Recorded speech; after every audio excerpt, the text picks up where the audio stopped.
18 March 2024 ইংরাজি দুর্ঘটনায় একটি পা গেল এক যুবকের। জিরানিয়া এলাকায় গাড়ি ধাক্কায় আহত এক যুবক বর্তমানে আগরতলা জিবি হাসপাতালে চিকিৎসাধীন। নাম জেমস কলই। আমার দাদা 11টা সাড়ে 11টার সময় জিরানিয়া গেছে। এরপরে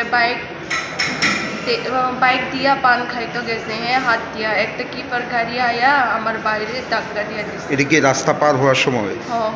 ঘটনাটা কোন জায়গাতে? এক্স্যাক্টলি আমরা তো কইতে পারি না রাস্তা করার সময় নি নাকি এটা তো বিहोश आने के बाद ही पता चले। তো আপনারা পরে কিভাবে খবর পাইছেন?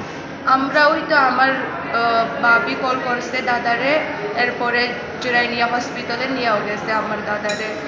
এরপরে আমার বাবি যে সময় কল করছে ওই সময় নার্সটা কইছে অ্যাক্সিডেন্ট হয়েছে, তোমরা লোক আয়ো। তো জীবিতে কে আনছে? জীবিতে থানায় রেফার করছে। ফায়ার সার্ভিস আনছে? Fire service. এখন অবস্থা কিরকম দাদা? এখন তো অনেক ক্রিটিক্যাল। কোন জায়গাতে ব্যথা পাইছে বা? পুরা লেগটা ভাঙে গেছে।